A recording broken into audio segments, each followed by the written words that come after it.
Oh, sorry about that. Hi, Peter. Hey, Peter. He's there and I was like, yeah, he's not here. Thanks, John. Evening. Thanks for having me. Yep, welcome. And I think we're at 6 o'clock right now. So James should probably have started YouTube here. James, if you can just confirm it for me, please.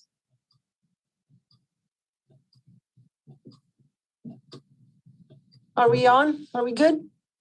Yes. Okay, great. Thanks, James. Welcome. Chairman, back to you. Okay, we're good to go. We're good to go. All righty. Good evening and welcome to the February 1st, 2022 meeting of the City of Vista Planning Commission. This meeting is being conducted and utilizing teleconferencing and electronic means consistent with City Council Resolution 2022-5. The public may only view the meeting online and not in the council chambers. The public comment during the meeting. To provide public comment during the meeting, join Zoom via desktop, computer or cell phone app or telephone. Members of the public will not be shown on the video, but they will be able to watch and listen and speak when called on. If you would like to speak on an item, use the raised hand option on the desktop phone app or press 9 on your telephone when instructed to do so. All comments are subject to the same rules and other that would otherwise govern speaker comments at the meeting. All right. Moving on, Ms. Chow, roll call. Certainly. Chairman Rossler, Here. Vice Chair Graham, Here. Commissioner Aguilera, absent. Commissioner Garrettson, Here. Commissioner Hastings, here. Commissioner Looney, Here. Commissioner Savage, Here. Student Commissioner Ejeda, absent, and Student Commissioner Childs. Here, and it sounds like Sonny's also here. Yes. Yeah, I'm here. Oh, okay, great. Thank you. Appreciate it. So only Commissioner Aguilera is absent at this time. All right, very good. Moving on, commissioners, the next item on our agenda is approval of the minutes from our January 18th meeting. I have one comment that I'd like to make. And it is on page 3. After the Websters and Willens Davis commented, we have a section that says, how do we obtain environmental consultants used on the project? I think that should, that was a question I asked, and I think the minutes should reflect that and that the staff responded. And then the same thing on what do we know about the county's comment on the daylight in the sewer? A question asked by me and answered by staff. And then I was curious to know if Commissioner Garrettson and Commissioner Looney were okay with the way their comments were reflected in the minutes. Gary? You're fine? Don? Fine. Yeah, that's fine. Okay. All right. So other than that correction for myself, are there any other corrections to the minutes?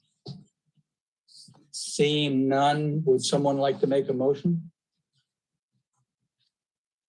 I would move to accept the minutes as amended by Chairman Rossler. Second? I'll second. Okay, Commissioner Grimm seconds. It's been moved and seconded to approve the minutes from our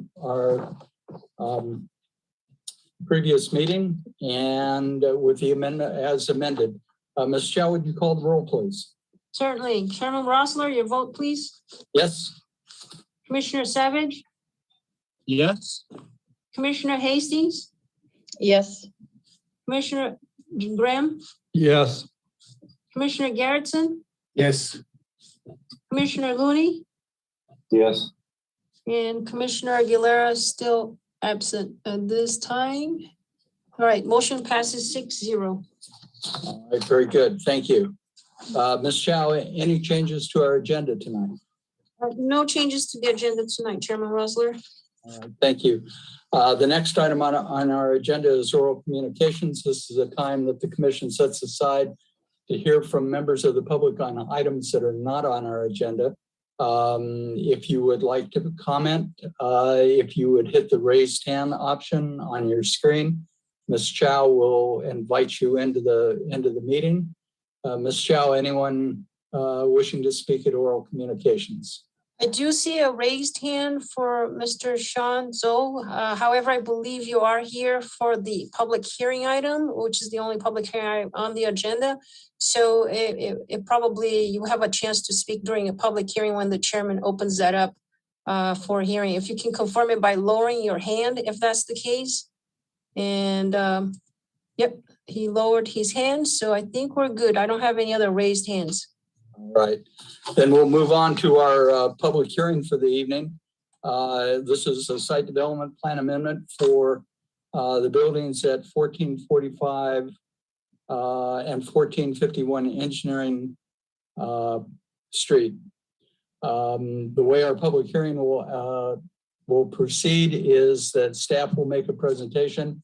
The applicant will be given a time to expound on the project.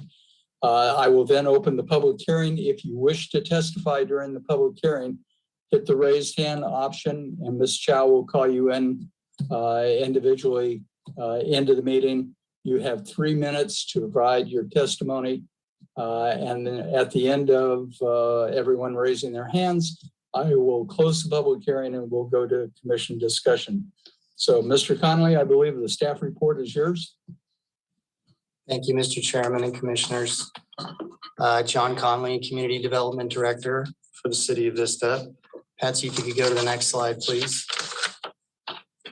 So the application before you this evening is a proposed amendment to conditions of approval that were issued as part of a site development plan, also known as planning case 14-169.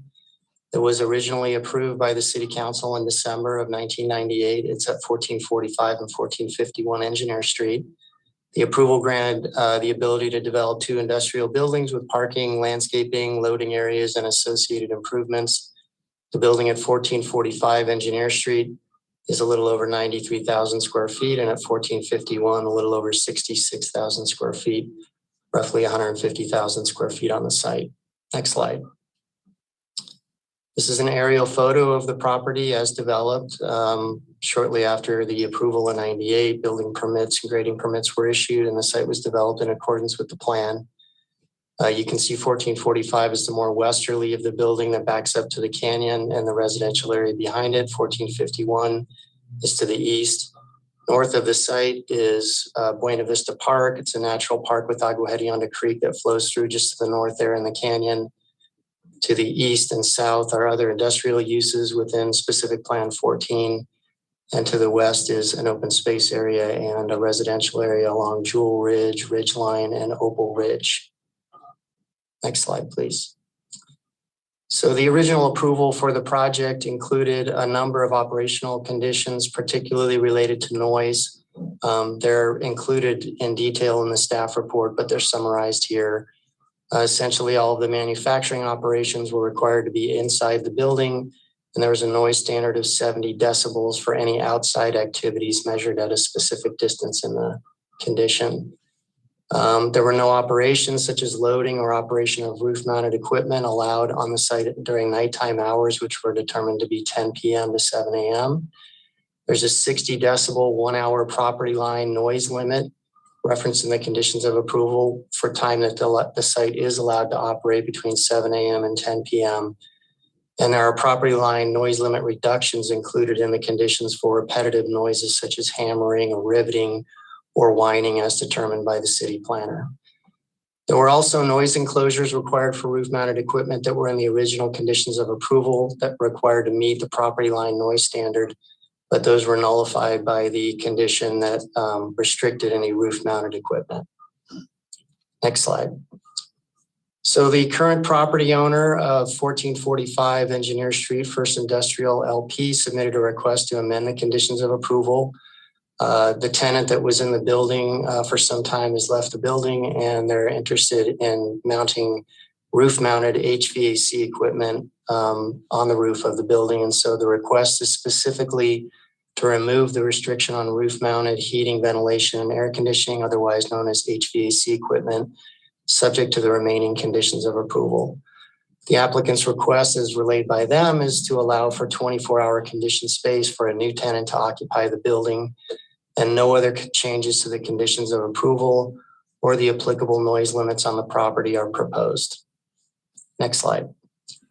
To give the commission some insight into what the current noise standards are, they particularly are applied through the municipal code, chapter 8.32, and our code regulates noise levels at the property line based upon the zoning of the property.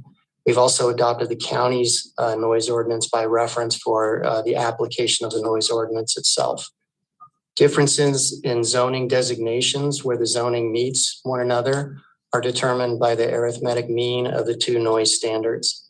So in this case, we have properties within the industrial park, which are zoned M1, also designated industrial in the specific plan, and properties to the north and west that are either designated open space or single family residential.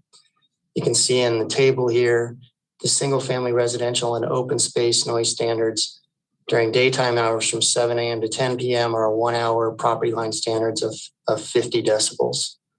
From 10 p.m. to 7 a.m., there's a lower standard of 45 decibels that's measured at over a 1 hour period. That's the average sound level. Those are the applicable property line noise limits for open space or residentially zoned property. In the industrial park, is a much higher standard of 70 decibels. It's a 1 hour standard that applies anytime, nighttime or daytime. Next slide. So in the situation at hand, the adjacent zoning that's north and west of these properties is open space and also residential behind. And so the applicable noise limits at the north and west property lines are 60 decibels from 7 a.m. to 10 p.m. That's the mean of 70 and 50, or 57.5 decibels from 10 p.m. to 7 a.m. And that's the mean of 70 and 45. So these limits apply today on the site through the application of the municipal code and would apply to any new development or operations on the site. These standards are not proposed to be changed. I want to note, if you could go back to that slide, sorry. I want to note real quickly, the applicant's initial application indicated a request to change the noise standards on the site. And so some of the notice that went out indicated a request to change the noise requirements. After looking at this and determining what the applicant really needs to achieve, staff's not recommending changing any noise standard, but simply lifting the restriction on HVAC equipment on the roof as long as they can meet the standards that are in place. Next slide. This is just to give the commission some idea of what these noise standards mean in terms of what average noise levels equate to in a common environment. I think the table on the left is probably more indicative and useful for the purpose of our discussion. Typically in a nighttime environment in the neighborhood behind this development, you're probably going to see levels somewhere between 40 to 45 decibels on 1 hour average. In the daytime environments, probably closer to 50 to 55. That would be typical for a residential environment. You could see some spikes and some higher levels because of the adjacent industrial park, but those levels are typical of a suburban residential neighborhood. Next slide. So the original conditions of approval, as I mentioned, restricted any roof-mounted equipment between the hours of 10 p.m. and 7 a.m. The applicant's request included a noise analysis that was prepared by a professional acoustical consultant, reflecting that the 60 decibel daytime and 57.5 nighttime property line noise standards could be met with proper HVAC equipment and enclosures on the site. Any new HVAC equipment would be subject to analysis and approval of the noise standards by the city planner through the building permit process as previously conditioned, and that would still apply. Changes to conditions of approval that were granted by the Planning Commission can only be granted by the same decision-making body in this case, the commission, or appealable to the city council. Next slide. The staff also reviewed the adjacent industrial development at 1341 and 1351 distribution, which is directly south of the project site and also adjacent to the residential neighborhood. These projects were approved after this site development was approved. And the commission also included some restrictive conditions on these properties that are listed here. At 1351, it was imposed at 10 p.m. All use of the site shall cease. No persons employed on the site shall be on the site, and all exterior mechanical equipment shall be turned off.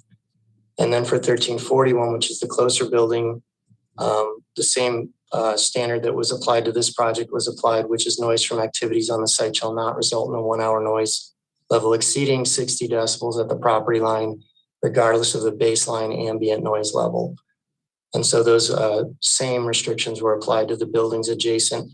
The buildings that are east of that, further into the industrial park, do have some requirements for screening of roof-mounted equipment, but there were no other limitations like this applied. Next slide. So staff is in support of the applicant's request to allow the roof-mounted HVAC equipment subject to the requirements to enclose the equipment and analyze the enclosure and the construction to verify that it meets the applicable property line noise standards at the time of the building permit.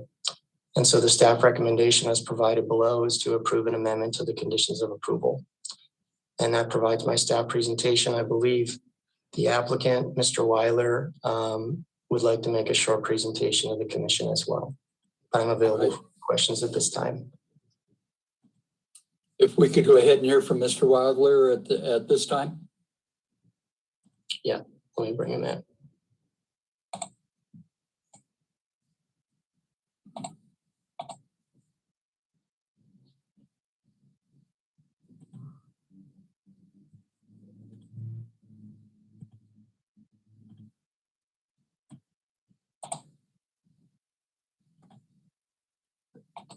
Got it. Okay. Can you hear me? But it doesn't look like you can see me yet.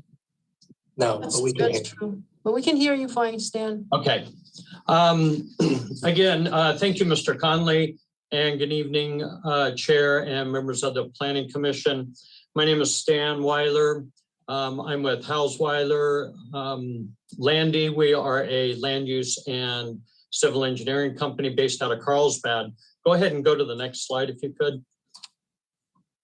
And so tonight we have, of course, myself. We've got Jerry Devon. He's the marketing and leasing director with the property owner, which is First Industrial Realty Trust. We also have with us Jeremy Loudon. He's the principal of LDN Consulting, and he was the one that prepared the noise analysis. Go ahead and go to the next slide. So this is the site location. Mr. Conley kind of went over that. It's the two big buildings there that are kind of in the center. Go to the next slide. So per the amendment request that we put forth, we are in support of the staff report that Mr. Conley presented, as well as his presentation. So we are in agreement with everything that is in there, and we're only looking to allow for the roof-mounted HVAC systems to operate over a 24-hour period. What this does is it does allow for the higher end type uses that are precluded from going into this particular building. These higher end uses are, the research and development type uses that really do need that 24-hour temperature control.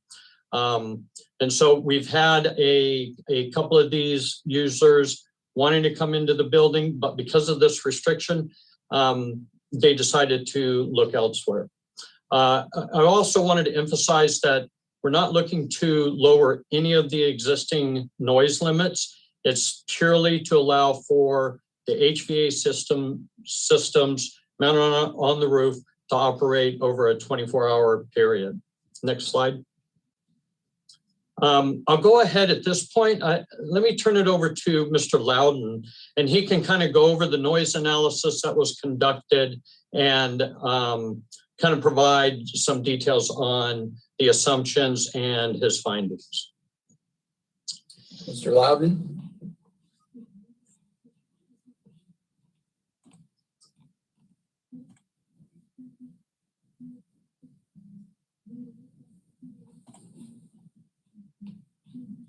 Good evening, Commissioners. Can you hear me? Yes. Perfect. Thank you. Hi, my name is Jeremy Loudon. I'm with LDN Consulting. We were asked to conduct a noise study to determine if the addition of adding air conditioning units, roof-mounted air conditioning units to the building and having them run would impede upon or exceed the thresholds that were set forth as Mr. Conley had discussed.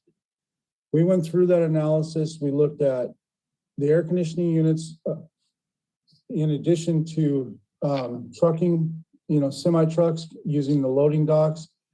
We did calculations on both of those. We found that the overall, all of that noise cumulatively would be below the daytime threshold. At night, trucks are not allowed to operate from 10 p.m. to 7 a.m. So we also looked at the HVAC units and found that those would meet the nighttime thresholds. So basically, the findings of our report were to conclude that allowing rooftop HVAC units to operate between the hours of 10 p.m. and 7 a.m. would meet the city's thresholds, and therefore it could be allowed. As part of our noise study, as you can see on the screen, we took measured noise levels of the HVAC units, and you can see our findings were 47 decibels, which is about 10 decibels below. Now, this does not account for all of the shielding. We took minimal credit for the parapets at the nearest property line. As the project moves forward, they will have to do a subsequent noise study and provide mechanical shielding to ensure that they do meet the thresholds. Next slide. As you can see here in the table, this is kind of a layout of the reference noise levels that we use for loading dock operations and trucks and the HVAC units. And then kind of move to the right, you can see based on distances to the property lines and the residents, you get a resultant cumulative level from the trucks and the air conditioning units. As you can see, we took a minimal shielding of -5, and the cumulative noise level is 56, which is below the nighttime threshold of 57.5. Again, the trucks are not going to operate at night, so you would actually look at the 47 decibels for the HVAC units, and then also get the shielding to reduce that noise. So it'll be well below the threshold of 57.5, which is the arithmetic mean of the two property line thresholds.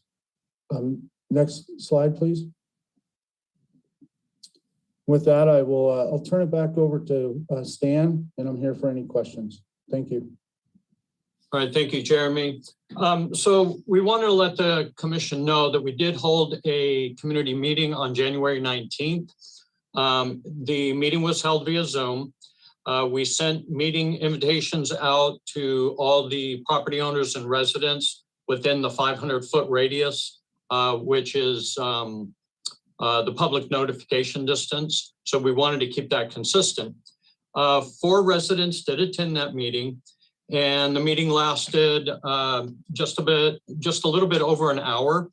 And about 50% of that time, maybe even a little bit more, was set aside to answer their questions.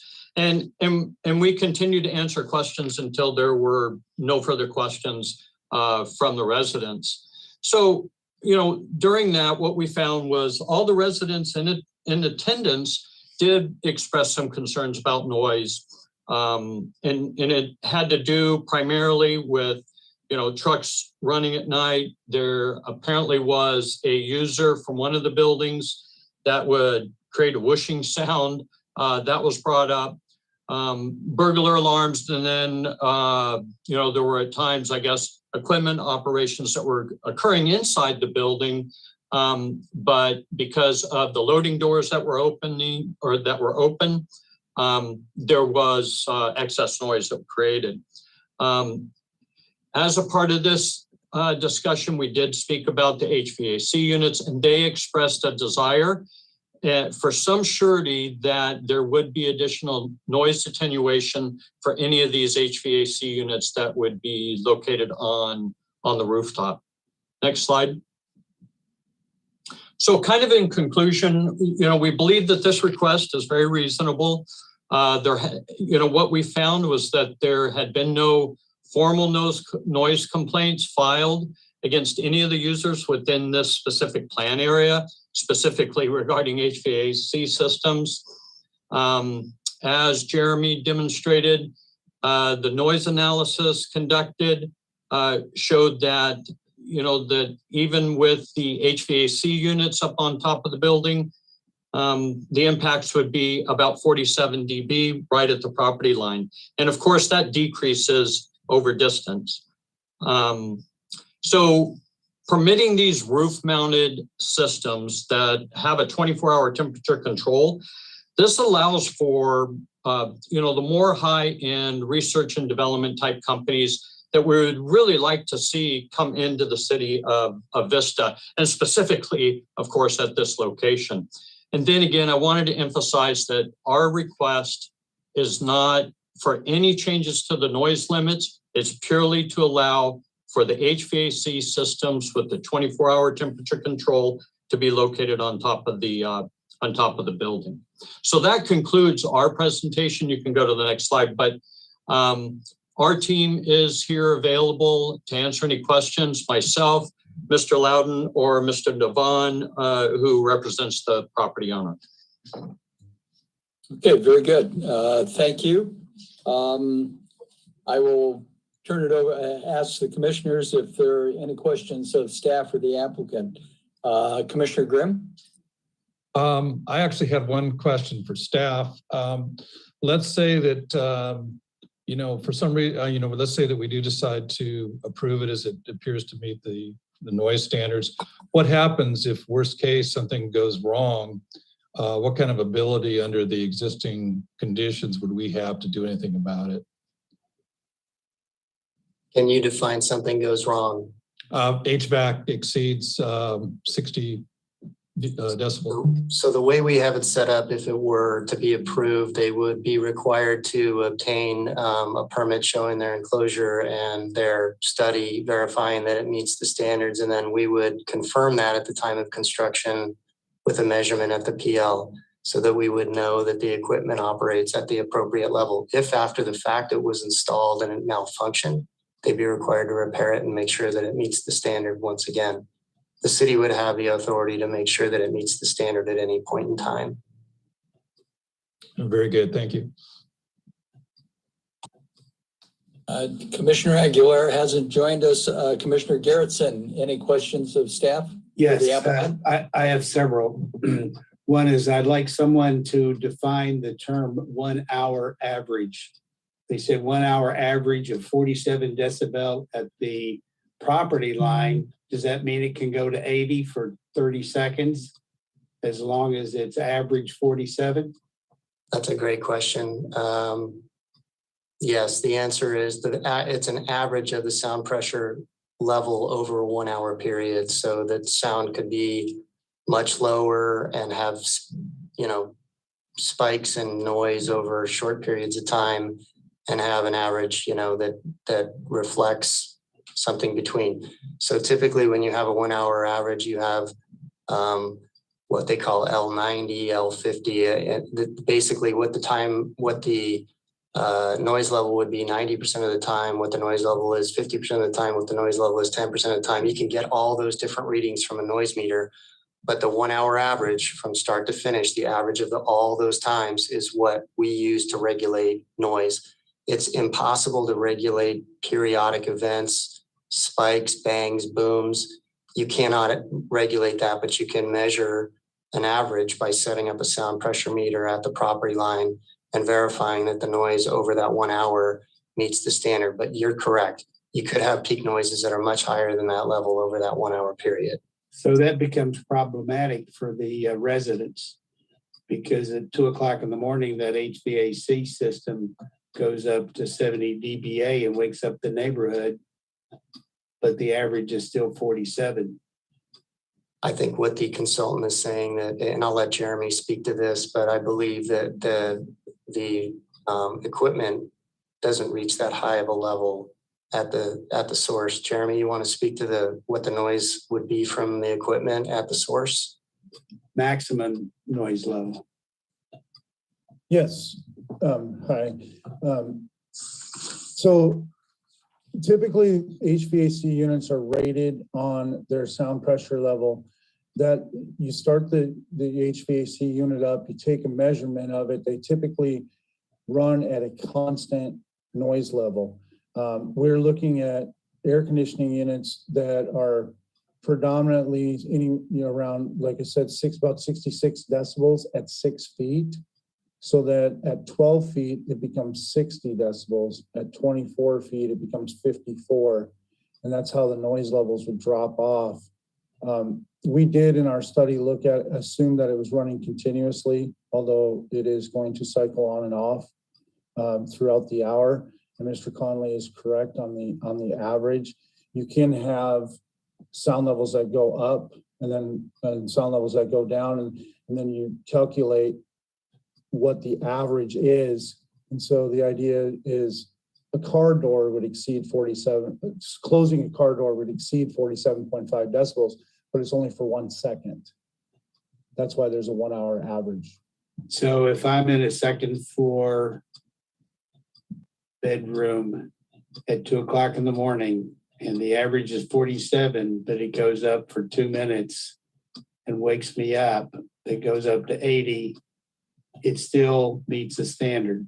And that's important because right now that HVAC unit is not running at night. And so there's no danger of that. And so all of those residents that are close by don't experience that surge in the middle of the night. Yeah, I don't think that if the HVAC unit would go up to 80, that it would still not exceed. It actually would exceed. A sound level that occurs for 1 second, let's say it was 80 decibels, and there was no other sounds, would in itself drop to about 45 decibels over a 1 hour period. But with additional sounds, the air conditioning unit's still running, that would be elevated. But I do understand what you're saying. Yes, there could be a spike. It could be very short term. Well, the residents now are having, if in an average bedroom, let's say it's 35 decibel. And so at the property line, it's going to be 47 with spikes that go much higher. So is that going to disrupt the residents' sleep at night with this HVAC system running? In other words, right now, they don't have that. They bought their houses there with the idea that there's a limitation on those dB levels, and this would change that. Yeah, I can't say whether noise is a very perceptive subject. And so I'm not sure what will disturb everybody and what does not disturb other people.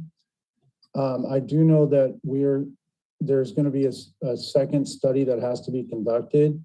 And as part of that, they will also have to put in additional shielding around this equipment to help further reduce the noise levels. So my calculations were very conservative of the 47. So and depending upon how many air conditioning units they use, if they locate them further away from the residents, and with that additional shielding, that noise level could drop dramatically from those HVAC units. Well, so a whisper at night, let's say, what does a refrigerator is 50, an air conditioner is 50 to 57. So that air conditioning noise, what people would hear in their bedrooms is an air conditioner going or somebody talking. So anyway, just a reference to me that right now they have no concern about it because it's conditioned that they can't have HVAC. But if HVAC is installed there, then the average noise level goes from 0 or some lower level like 30 up to 47. So it could make a dramatic difference to the neighbors. So Jeremy, even with the extra, and excuse me, this is Stan Weiler. So with the extra noise attenuation with the shielding, we can actually bring those levels lower? Yes, that is correct. How low? I think your point, Commissioner Garrettson, though, is that you have a concern that even if they meet the standard, it could be a nuisance to a neighbor or an annoyance that could disturb people at night.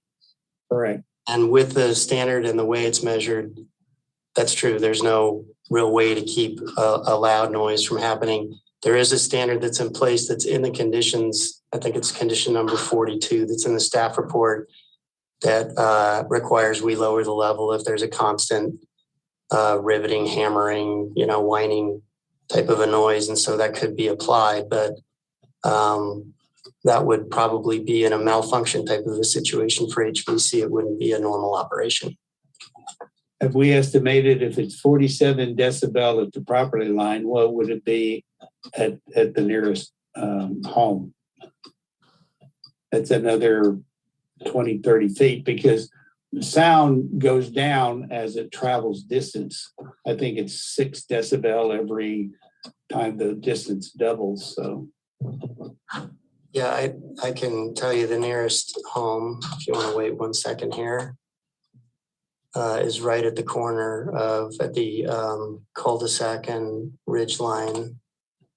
And it's about 130 feet, roughly 140 feet from the corner of the building. but we don't know what the noise level would be at that corner of that house. We just know what it would be at the property line. That's correct. We only measured to the property line. Mr. Loudon, you didn't project noise levels at those residential property lines, did you? We did not. I can look into it. So that's something that if the commission would like to see, we could bring back. Okay, thank you. All right. Commissioner Hastings, questions of staff or the applicant?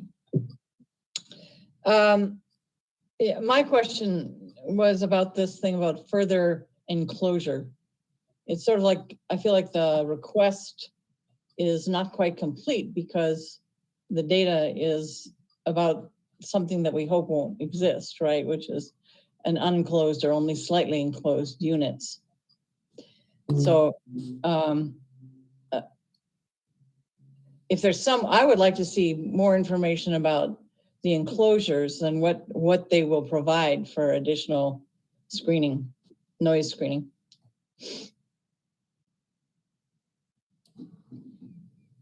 Any questions of staff or the applicant then? Jeremy, if you could provide a little information on the potential noise reductions that can occur based on the attenuation measures that we can put in place? Yes, thank you. Just simplistically breaking the line of sight from the air conditioning unit will get you a minimum of 5 decibels. If the shielding is, depending upon how the air conditioning unit is orientated, usually the fan is upward, so making the shielding a little bit taller and creating a larger barrier, opening it up to push the noise more towards the business park, where I would anticipate that you would probably get an 8 to 10 decibel minimum from that. And of course, some of it is going to be based on the overall distance of where, talking about the overall sound level. So like the 47 may go down to 37, and then increased distance may drop that even more. Okay, thank you. You're welcome. Right. Commissioner Looney, questions for staff or the applicant?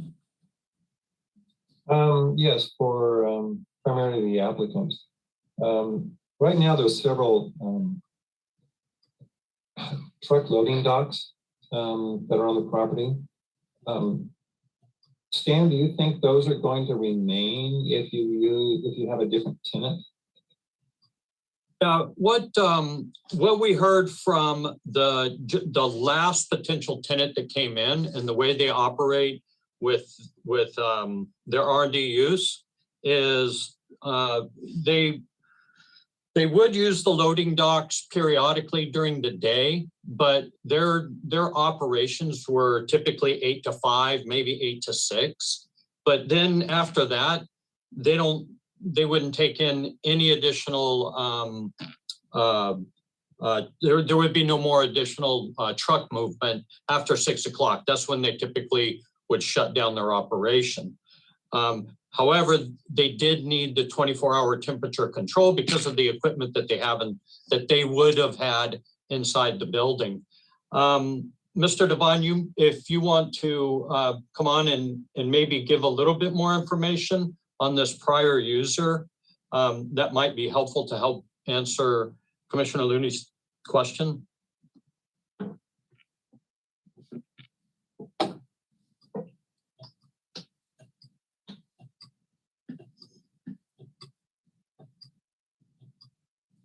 Can people hear me?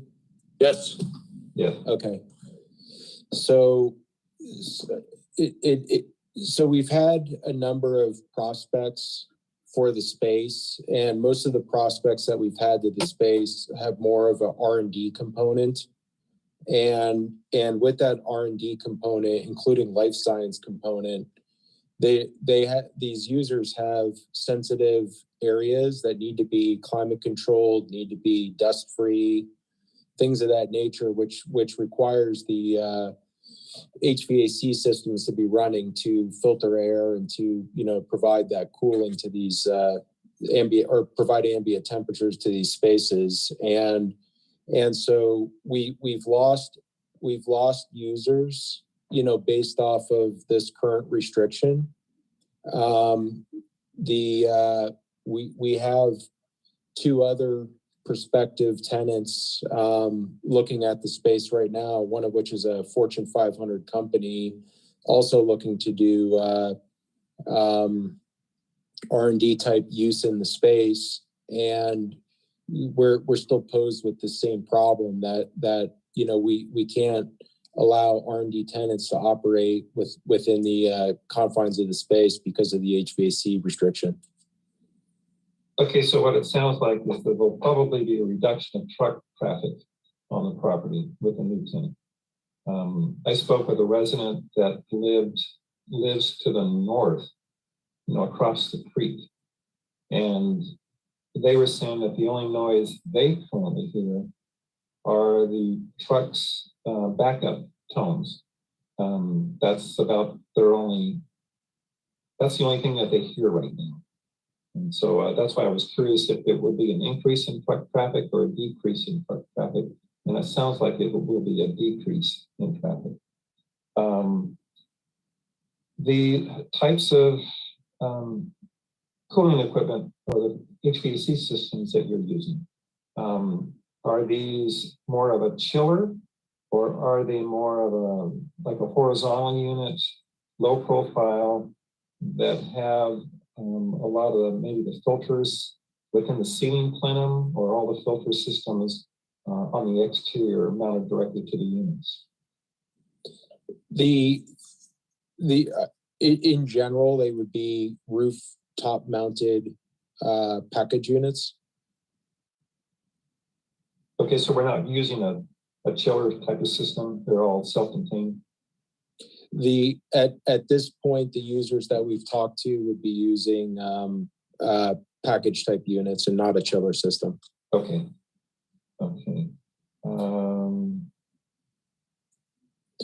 Typically, all the manufacturers, and Gary, this might help you a little bit, and Charlie, you too. The manufacturers produce sound ratings for each piece of equipment. And so those sound ratings have a operating sound level, and they also have a startup sound level. Because when the units kick in, that's when most of the noise occurs, and that lasts for maybe a second, half to 1 second for startup. The shutdown makes no noise at all. So just to realize that when these equipment pieces are Don, you've frozen, I think.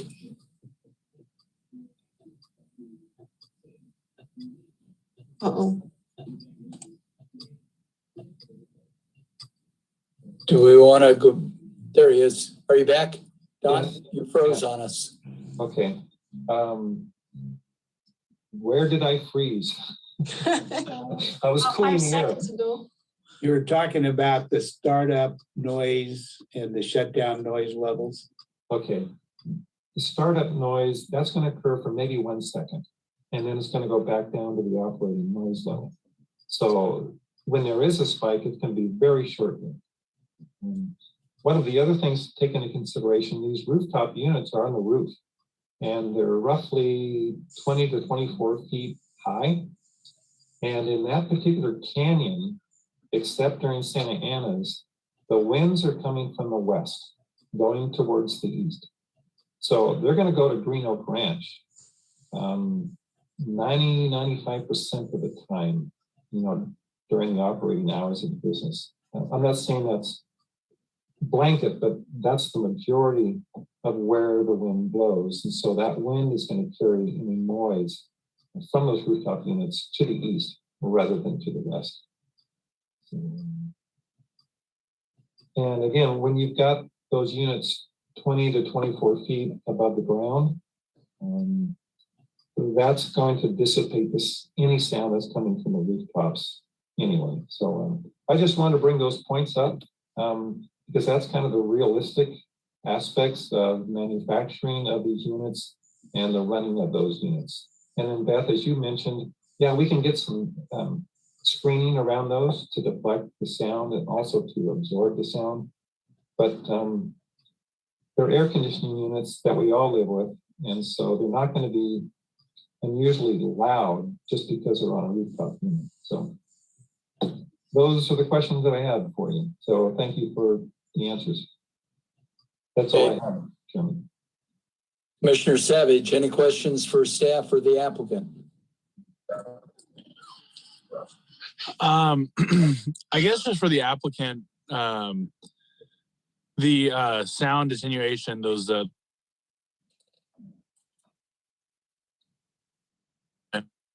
John, we're losing you.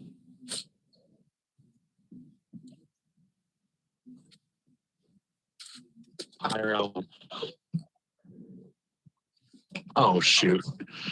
Can you hear me now? Yes. Yep. Okay, so correct me if I'm wrong, but the Dawson Drive, Jewel Ridge homes, the residential area just to the southwest, those are at a higher elevation than these properties, correct? No. Yeah, yes, they are. Do we have confirmation that the sound screens will taller than these pieces of equipment? Commissioner Savage, you're cutting in and out. We can't hear the whole sentence. Oh shoot. Let me try and fix it.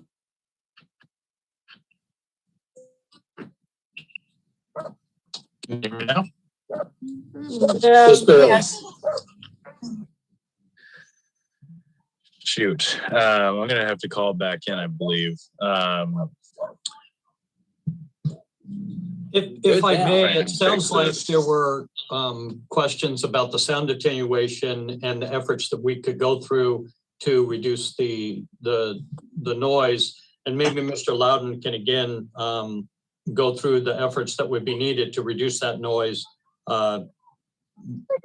down, especially on the startup. Yes, hi. So to answer a previous question about the distance into the homes, the additional distance would equate to about an additional 4 decibel reduction to those homes as opposed to just at the property line. So just wanted to mention that. And then, yes, the startup noise, it's very short term. It's 1 second. One of the best ways to probably do that is to use some type of sound absorbing material. Usually there's an exterior type of blanket, or the latest one is it almost looks like a sheet that the air conditioning companies can have that they approve, because there's a lot of they still have to maintain their airflow, and so you don't want something directly on the unit, but some type of a foam. There's just some of the orientation, because some of these, are they fans going upward, or are they fans that can be put on the side? So there's little things that can be looked at, these little nuances to help with all the little things of noise, not just to reduce the overall hourly, but even the startups. And I think that Jerry's already willing to consider all those as we move forward. Okay, thank you, Mr. Loudon. Commissioner Savage has left the meeting. I believe he's going to log back in, so we'll move on then. My questions have already been asked by the other commissioners, so I'm going to go ahead and open the public hearing. And may I ask one more question? Sure, Commissioner Garrettson, go ahead. Mr. Conley, you said the houses are actually higher than the roof of these buildings? No, the pads are higher. I think the backyards of the homes along Opal Ridge are roughly equivalent to the roof line of the industrial buildings. So we wouldn't be able to anticipate some reduction in sound because of the height of where the HVAC units were. For the most part, it would be strictly the screening of the equipment and the distance to the homes. How about the other buildings up there? Or do any of them have air conditioning, like the one that's under construction now that was approved last year? Does that have HVAC on the roof? There were no restrictions placed on that building. It's much further from the residential area, but no, there were no restrictions placed on roof-mounted equipment on that building. Okay, thank you. Thank you, Mr. All right. Chairman. Very good. Ms. Chow, I'm going to go ahead and open the public hearing. Commissioner Hastings. I just don't want us to forget Peter Childs. Oh, I'm sorry. Both Peter and Katsana, do you have questions of the applicant or staff? Yeah, I have a question for staff. The applicant mentioned a community meeting where they met with residents of the neighborhood. And one of the bigger complaints of residents was burglar alarms. Is there any plan to address something like that? Or is that something that we don't even have the ability to address? We have a burglar alarm code enforcement limitation that if your burglar alarm goes off, with more than one time without an actual event happening at your property, then code will respond and you'll start getting fines over time. So that's how we handle those issues. Okay, so that's something that's already in place to be handled. If there is a property where burglar alarms are continuously going off, I would certainly recommend that any residents contact code enforcement or planning, and we can help you get them to code. Okay. I don't have any questions. All right.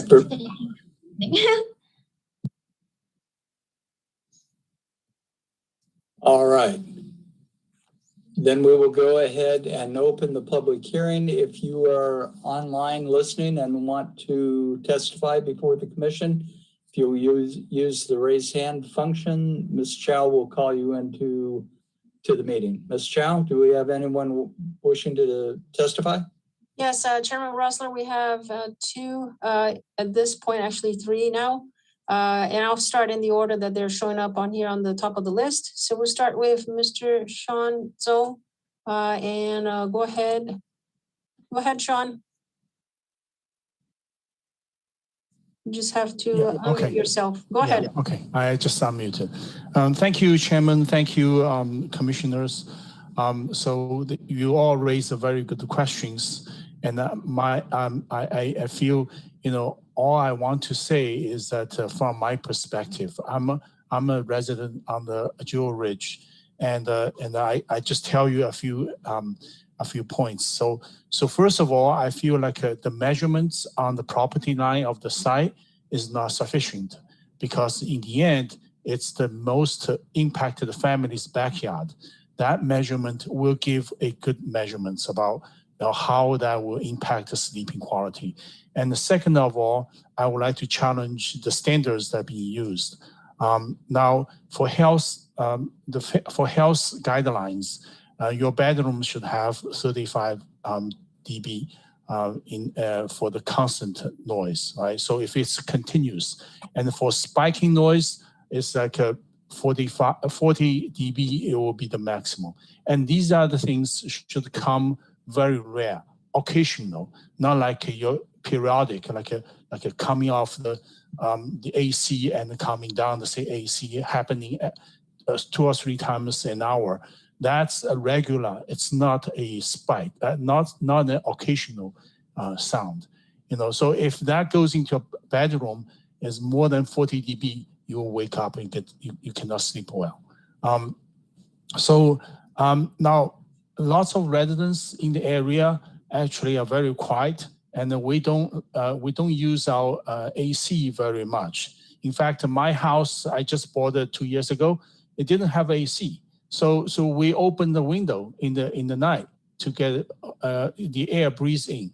And now, so that's why I'm saying that we need to measure in the backyard, because once we open our window, the sound goes right into our bedroom. And that's a really a issue. Now, you have brought up about the loading dock issue. Now, let me tell you just the experience this early morning. 4 a.m. and I was woke up. I was and then there was a repeated loading docks noise, like a beeping sound, and the truck goes away. Happens a couple of times, and then eventually it quiets down. Now, by that time, I have developed my nerve, and I can hear the beeping sound even it doesn't exist. So I had to get up, open the window to make sure, to verify. Oh yeah, the beeping sound finally go away. Then I go back, okay, I can sleep? No, actually at that point, I cannot sleep anymore. So that's the issue. Now that thing happened a couple of days before, a couple of months before actually. I just didn't know. I didn't know, there was a truck running nearby. I thought it was really, really far away, maybe Highway 78 or something. I didn't know. So I think a lot of neighborhoods, they're not aware of all these changes.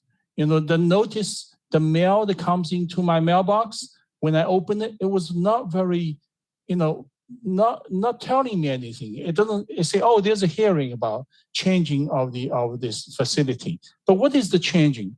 What kind of impact is this? Is this what is the noise?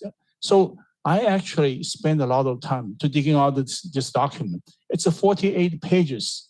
I took quite a bit of time. I'm a software engineer, and I spent time to dig it out, and most of people won't be able to find that document to understand what's the impact.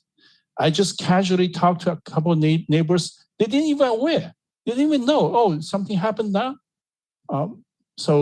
And today, I went to one family, which is on the Ridgeline cul-de-sac, and she just complained all the time to me. Yeah, she just her life was so miserable. I do not know why. Somehow her voice was not actually being able to delivered to the committee. She said that her English was not very good, and she's trying to get someone else to attend the meeting and to talk about it, to express her anxiety and her sleeping problems. I just so I think first of all we need to fix the measurements. We really need to measure the most impact family's backyard, not just on the property line. And also we need to have a good standard. The standard really matches to the health guideline of people having a good sleep. Okay, thank you. Thank you. Ms. Chow, who's next? We have, Mr. Chairman, I just wanted to, I didn't want to cut off Mr. Zhou while he was talking. There's a 3-minute Yes. limit on the speaking points. So I just wanted, unless you wanted to give folks more time, obviously, I just wanted to mention that for the record. But next we have Amy Hedges. Go ahead, Amy.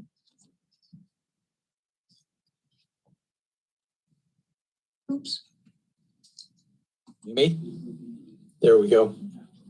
Hi, this is Mike Hadries, Amy's husband.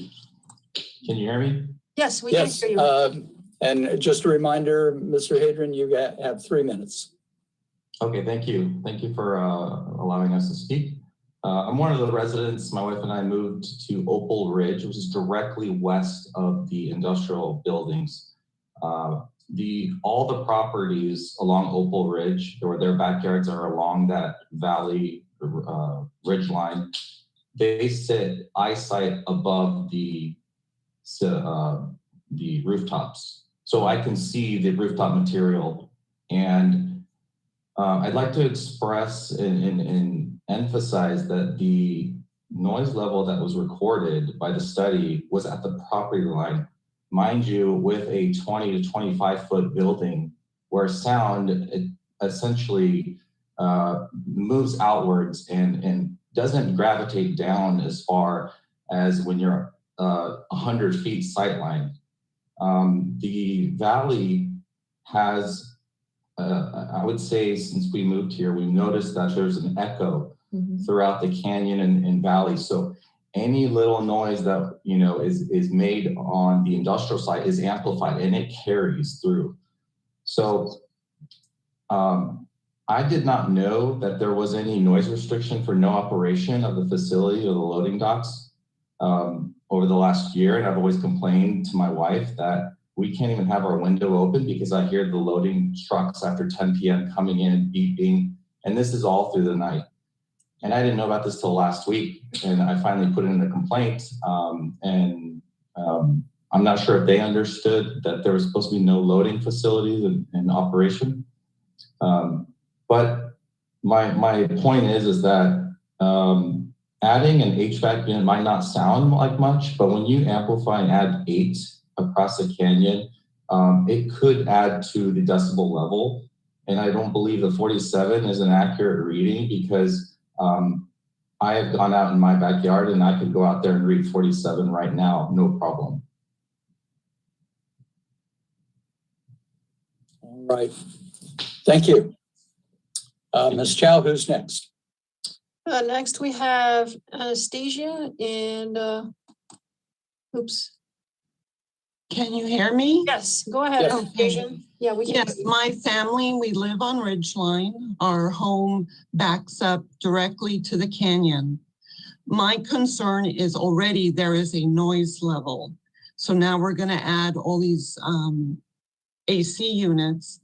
And I don't know how many we're speaking about, but collectively, that is going to be added to the noise level that's already ongoing.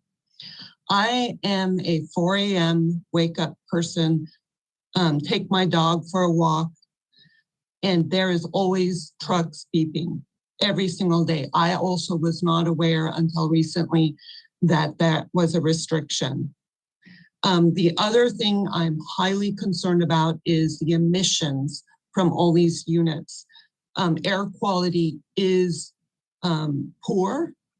When I go out in my backyard at 5 a.m., there is an odor of like a diesel fuel, like the smell if you're driving behind a truck on a freeway. It is in our backyard and it dissipates during the day. And then Commissioner Looney, you said how the wind dissipates the sound. If we have any studies on that, I would love to see that as well. We sleep with our windows open. We are the original owners. We never had an AC. We never planned to. We actually like sleeping with our windows open. So we already have noise. Now we're going to add this on top of it. And we're concerned. Very good. Thank you. All right, Ms. Chow, is there anyone else that wishes to address the commission? Yes, a couple of more. Janice, go ahead. Can you hear me now? Yes. I'm speaking on behalf of William Heineman, and my name is Janice. We live at 2048 Ridgeline. We have been living here since 1997. We are the home closest to the building. I would say that our second level view is at the line of the rooftop. So to say it's 130 feet, every bit or less. We have double pane windows and we have our windows shut now in the winter and we can still hear noise at night. It's going. As a matter of fact, this last week, I realized we have Santa Ana winds. Variables happen in the wind, but we have heard the, what do you call it, blowers that are on the units on top all night.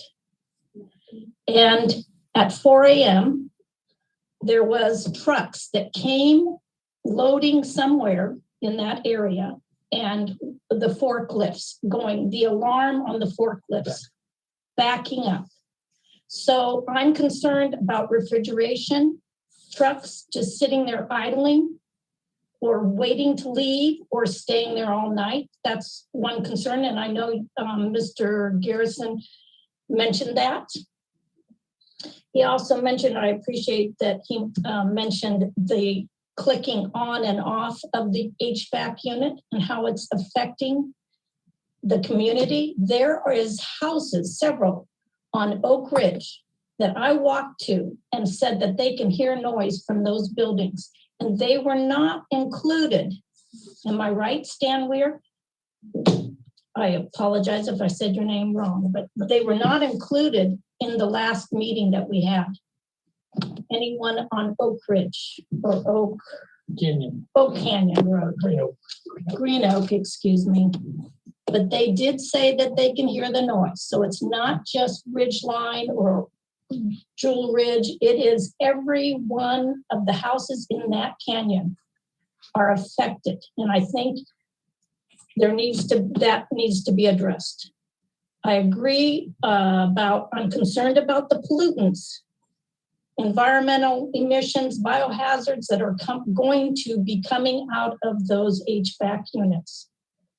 Or from the building, or from the trucks, the diesel trucks sitting there idling all day, and we have to smell it. I'm really concerned. I think I would appreciate more information on the type of barrier wall that you're going to use, or metal wall, or what are the blankets that you mentioned around these HVACs. I think more information needs to be addressed about that. There are acoustical type of barriers that are used on top of college buildings where students are sleeping. Why can't you look into that? Something that's more sound barrier than just a blanket.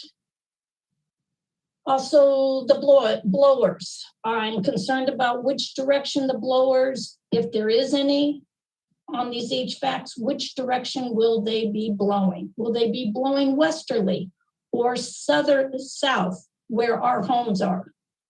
I think that needs to be addressed. So I think we need more information and more studies done. That's it. Thank you for. That's it. Good. All right. Thank you very much.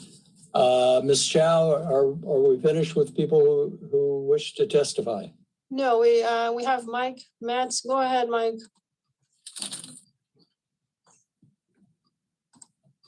Can you hear me now? Yes, we can hear you. Okay. Mr. Chairman, members of the Council Commission, city staff, thank you very much for having this meeting and allowing us to share our thoughts. My wife and I live at 2020 Jewel Ridge. We're original owners here, 28, 29 years, however many it is. And I can echo a lot of the stuff that's being said. I'm going to try to stay within my 3 minutes. On the sound attenuation, I'm an engineer. I've designed many sound enclosures for generators and everything in areas. I would think that there's a sound enclosure with a acoustical louver that can be pushed to have that acoustical louver go in the opposite direction. That will allow airflow. It will allow the noise to be reduced significantly. And it is an additional cost, but those acoustical enclosures with acoustical louvers can really cut down the noise. I'm just going to reflect the same thing. I mean, just 2 nights ago, I was woken up at between 5 and 5:15 by a truck pulling in over there. I don't know that they're pulling in and doing work. What they're doing is they're pulling in early to be there at 7 o'clock when they open the doors. And so I'd like to encourage the city to do some enforcement actions over here because and it's hard because it's 3 in the morning. You don't have your guys out at 3 in the morning walking around in the industrial park looking for these situations. But I can tell you at 6:30, it gets deathly quiet over there because it's, that's when somebody's going to come by and check on them at 7 roughly. And there's noise all night and then it'll just shut off. And then you can tell these noises are business related because I don't get the noise in any near the level on the weekends. I was the one that talked about the whooshing noise. There is a business over there. I don't know if it's in those 2 buildings, but in the middle of the night, they exhaust air out of a pipe somewhere over there. And it just creates the whole area. All you hear is running air, and it's a static noise that goes on for an hour or more. And then eventually it'll calm down and go away. You don't get those on the weekends. I also would reflect the discussion of standing in my backyard. I can see onto the roof of those buildings. And I have a drone. I've actually flown it over there to try to see what some of those noises were, but haven't been able to tell yet. But these sound attenuations and the enforcement actions would be very helpful. And we would really like to see that happen. The trucks that have come over there just this week, they pull in, there's a lot of beeping going on when they're backing up. And then they sit there with their engines running. And like I said, it just kind of echoes across the canyon and you hear that. We are, again, originally residents. We do not have an air conditioner. We do open our windows during the summer. And the winter. Yeah, and part of the winter. We had them open the other night. So from that standpoint, we appreciate you hearing us. And certainly, I think these acoustical louvers and these acoustical devices can go a long way to cutting down the noise that would be coming from these particular buildings. But in general, there seems to be for an enforcement operation over the whole area over here because there are people that are not following the rules and need to do that. Thank you. Mr. Metz, can I ask you a question, please? Yes, sir. Are you pretty well convinced that the truck noise and the beeping sounds are coming from the 2 properties that are part of the hearing tonight? There are times when it is. there are definitely times. I've actually gotten woken up in the middle of the night and drove over there to see what was going on and have witnessed it to be those kind of things. They clean the parking lots over there sometimes, and the guy, he's over there, I don't know, 4:30, 5 o'clock in the morning, and he's running around with his machine cleaning the parking lot and blowing and everything. So they're coming from that area. Yes. Okay. Thank you. Thank you. All right. Ms. Chow? Chairman Rossler, we have Suzanne Graydon. Go ahead, Suzanne. Can you hear me? Yes. Yes. Okay, I just wanted to add in, I don't want to pile on here, but I'm a resident on Ridgeline, and I'm just concerned adding this HVAC noise. I get that you measured it and you have the decibel reading, but you're not taking into consideration, you have to add in all the other noises that we hear too. That's not the only noise that's going to be going on. So I just wanted to give my 2 cents in, but I hope you do consider our sleeping at night. Thank you. Thank you. And Mr. Hedris, I believe you spoke already, unless it's Mrs. Hedris that'd like to speak. If you can just clarify that for us. Oh, sorry, I didn't know I had one chance. Okay, that's fine. All right, thank you. Thank you. And I think those are all the speakers, Chairman Rossler. All right, so I'm going to go ahead and close the public hearing. If I could, via the chair, maybe make a recommendation or at least a request that based on listening to the testimony from the property owners and the questions from the planning commission, maybe we could continue this hearing until the next hearing and provide the commission along with the people listening this evening with some additional information regarding noise attenuation measures that can be in place and get more to the specifics, maybe even right down to the actual manufactured or the manufacturer's specs on specific air conditioning units and what those noise generators are. Because right now we're just using general specifications, but if we can narrow this down a little bit, we might be able to help the decision-making process. Thank you. I have a feeling that's going to be an excellent suggestion, but I do want to hear from the rest of the commissioners.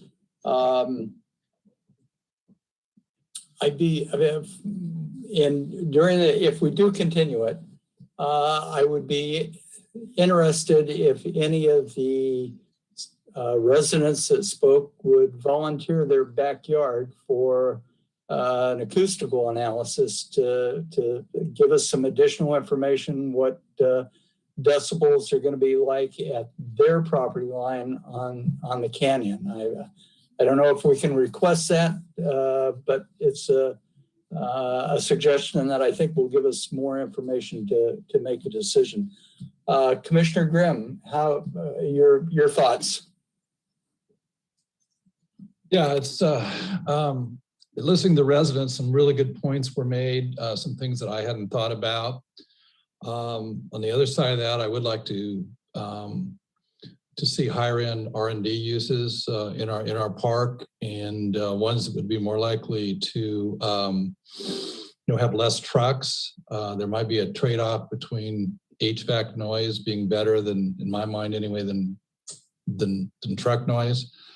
So the question, I think operative question is, can we do something that's going to solve the HVAC problems? And there were some things even by the residents that were mentioned there that some additional measures. So I'm not totally sure. And I want to listen to the rest of the commission whether we need a continuance. I kind of hate to do that with staff and the workload they have. If we can work something out, although as Rick, you especially know, working out some things from the dais sometimes isn't always the best idea.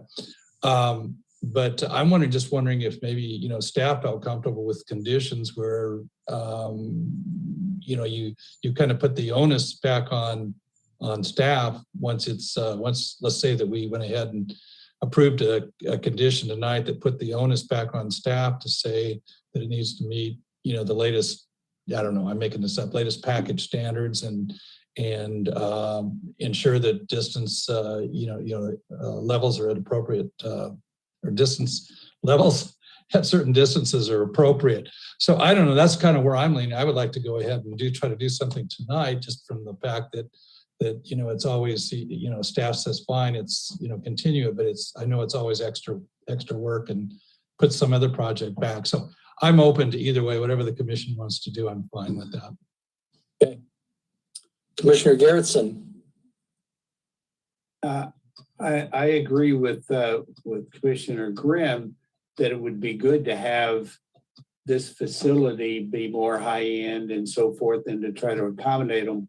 But to me, it would only satisfy me if we had some way of assuring that this noise wasn't going to worsen the condition with the neighbors, whether that be measuring from where these AC units are and getting manufacturer's specs and find out what it would be at the window or in the backyard.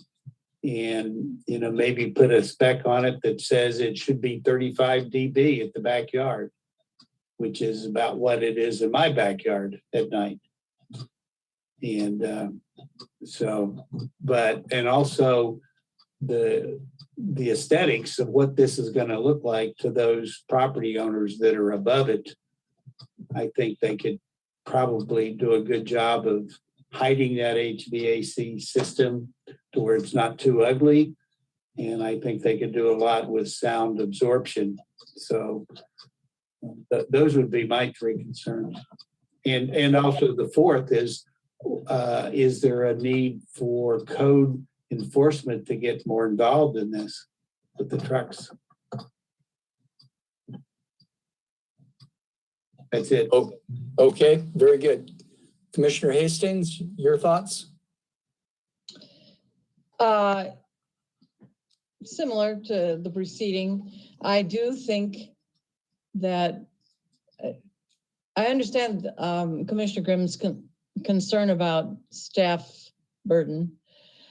And I feel that part of the burden here needs to go back on the applicant, because they did give data that wasn't specific enough for a clear decision, or that's how I see it right now.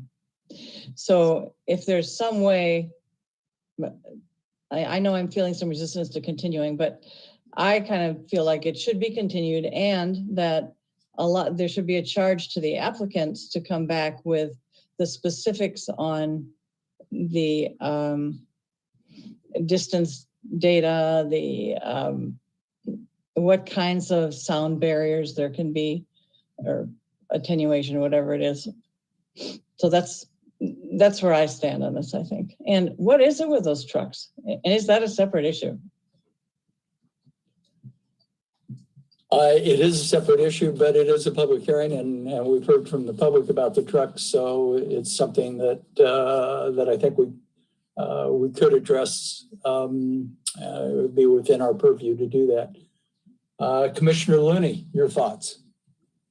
A lot of agreement with what Beth was saying. I think there needs to be more information. It needs, from the applicant on the particular units and what sound they generate. And then again, for code enforcement for the trucks. I know on past projects, we put limitations on timeframes when delivery trucks could be made to grocery stores. And I think we need to, I don't know if we can retro or go back on the approval of this, but when the trucks were allowed. But I think that needs to be all rolled into one approval with the truck sound as well as the HVAC systems. But I think the applicant needs to do a little bit more work and give us some proof and some real life statistics on what this noise is going to be. Very good. Mr. Conley, can we address the truck issues that have been raised?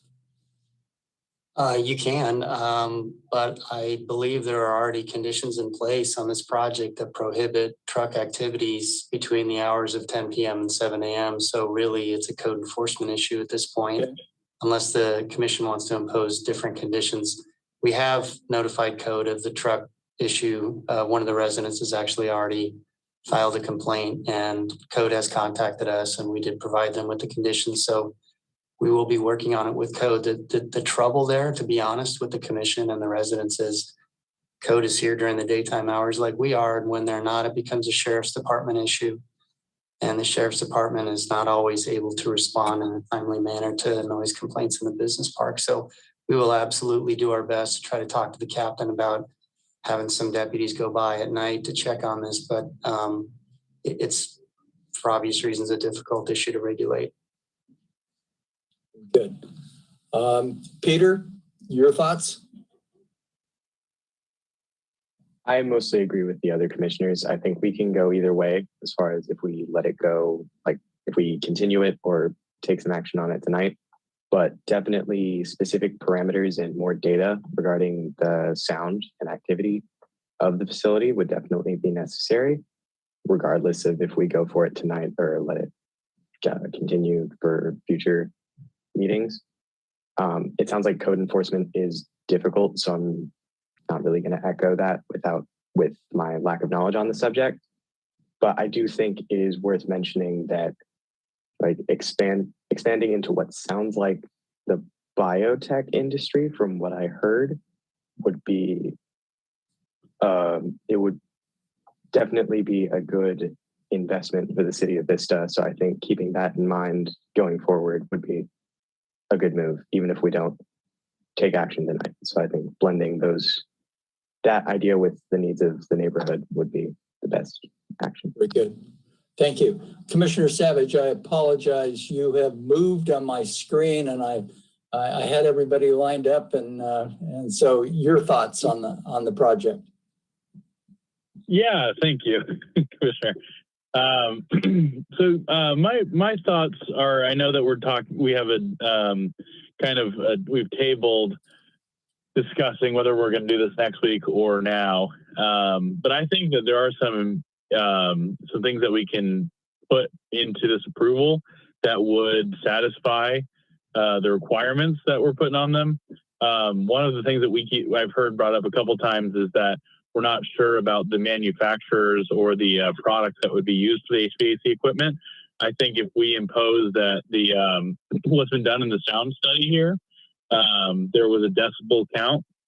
If we can identify that tenants and the property owners must not use HVAC equipment that exceeds the decibels of the standard that was used for that study, I think that might satisfy the equipment choice. And then in terms of the sound barriers, I think as long as it is a product designed for rooftop HVAC sound attenuation, I think the only thing that we should impose is that they be tall enough because the homes are at a higher elevation that the direct sound waves would be impeded by the sound barriers, whatever they are. Because I'm sure if it already reduces just by having something in the way, if it reduces by 5 decibels, I think whatever product is selected will be fine as long as it really does completely impede direct sound waves from heading towards the houses. I know there's a lot of noise reducing barriers that would prevent noise from being ground level, theoretically. And if the noise is tested from the property limits, that might be a bait and switch a little bit with the products that are put as the sound barriers. So I think if we impose that the sound barriers are tall enough, that the HVAC units that are selected at least do not exceed the decibels in the study. And then if we also identify that the sound testing being done by the owner will be done at the rear, at the backyards of the property owners or the residential units in the surrounding area, I think if we put those 3 requirements on this, I think we can approve, and then we'd be sure that the residential homes around here won't be affected by these HVAC units. So that would be my suggestion here. And then we just go ahead and vote. But again, that is up to the whole commission here. But I just want to get my 2 cents in. Okay, thank you. My sense is that the applicant is asked to continue the meeting to provide us with additional information, and I'm willing to take him up on that.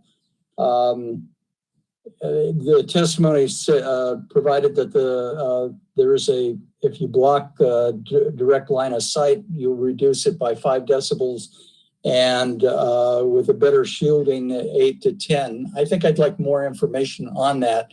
That would take us down at the property line of the business park to mid-30s, which I don't think would affect the property owners. But I want some additional information and assurance of that.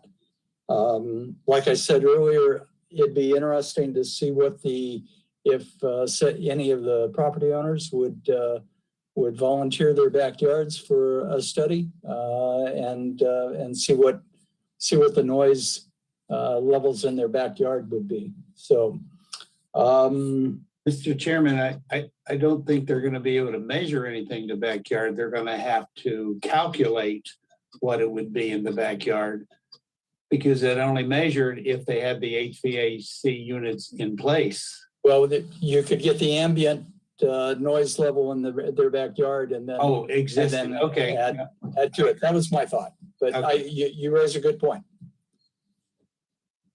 So, Mr. Conley. Thank you, Mr. Chairman. I think staff perspective is that we agree a continuance would probably be appropriate here, just in the interest of transparency and providing all the information to the residents. It would be best if we could have some modeling done. I know the acoustical consultant can measure the ambient level in one of the yards. I'm sure there's some folks here who have already raised their hands to volunteer to help us with that. We can model the specific equipment types in the enclosures that they can provide for us, and we can show what the levels would be at the adjacent residential property lines, and all that can come back on the 15th. And I'm sure I can do it with my current workload. Thank you to Mr. Graham. Very good. All right. The 15th would be acceptable if we continued it to a date certain?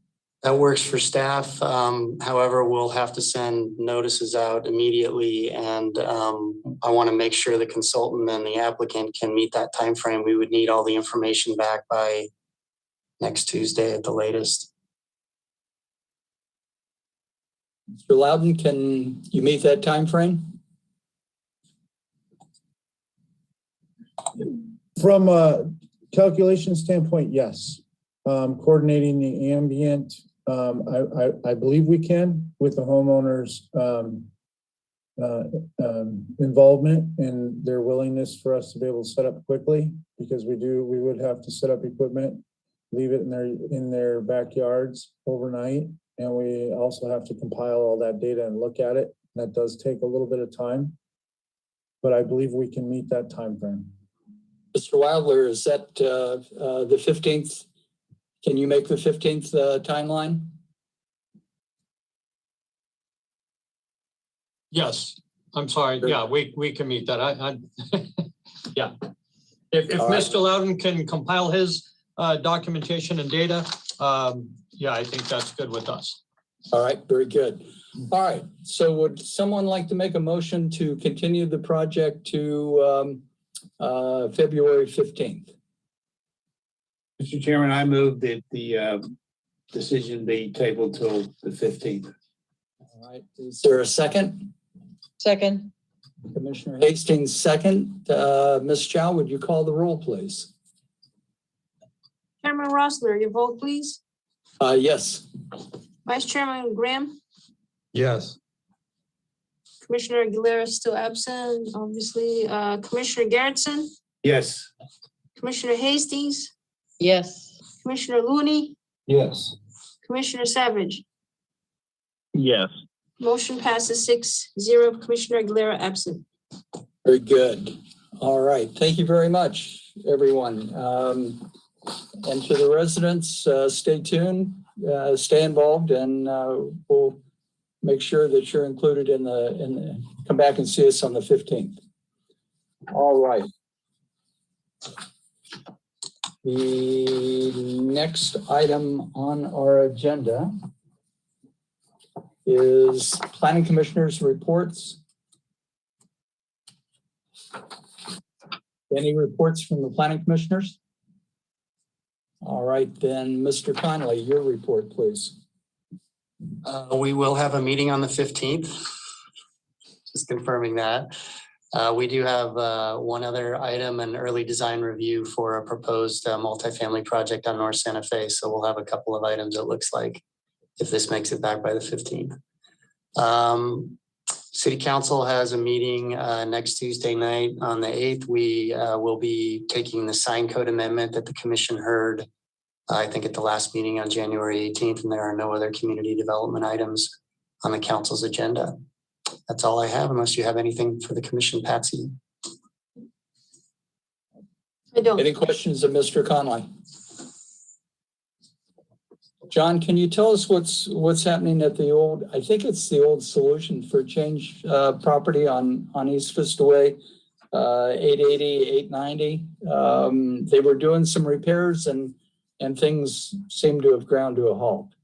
Yeah, so that property was actually purchased by the owner of Primo's Market, and they're proposing to occupy it as an office use for some time. They've actually purchased both properties there, that building and the building next to it. It's at the corner that was the old Vista Way Cafe. Okay, very good. And he's working on turning them into a grocery store market and a Mexican food market. Very good. All right. Commissioner Grimm, you had a comment? Just a quick question for Mr. Connolly. Anything new to report on the gas station on Warmlands and East Vista Way? Every time, I hate to bring it up again, but every time I go by there with my wife, she blames me personally. At least they covered up the Shell sign, you know. That was next on my list, Mr. Connolly. The number one complaint I hear in my last 10 years here is the Shell station, so I'm familiar with it. We do have an ongoing code enforcement property abatement case on that property. The property owner did pull a permit back in the summertime to renovate the property, but there's an issue with the past owner and some financial problem. They filed foreclosure. They're going through a legal battle, so nothing's happening on the property currently. The owner that we were dealing with before this all happened was just about to start the building permit process and renovating the facility when they were notified of the foreclosure. So we're sort of sitting on the sidelines and waiting for that to work out. But still following, code enforcement complaints and filing notices when we have graffiti, and still building our case. So if you see anything out there, please let us know.